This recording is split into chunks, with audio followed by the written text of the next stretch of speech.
በቸክኔ የመጣሁት ይኸው ገብቻ አሁን ቆሜ ሄድኩኝ የምትለው ዝም ብዬ ስልኬን ቲክቶክ ከፍቼ ስክሮል ሳደርግ ነው ትናንትናውኑ ሳየው አሁንም ስክሮል ሳደርግ የሚመጣው ደብረ ገሊላ ልደታ ማርያም አሁንም ስክሮል ሳደርግ የሚመጣው ለብርሃን ምክንያት አለሽ ብዬ እሄዳለሁ አልቀርም አልኩኝ። እንደዚህ ቆንኩኝ 2 ወሬ ዲስክ ተብዬ ነርቭሽን ተጭኖታል ተብዬ 1 ወር ፊዚዮቴራፒ ስመላለስ ነው የከረምኩት። በግድ ነው የወረድኩት። መብርሃን አንቺ መቀነቱኝ ደግፈሻልሽኝ የትም ይሁን ብዬ ነው የመጣሁት።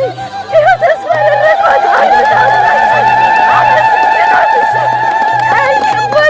አመስግኖት አልክባት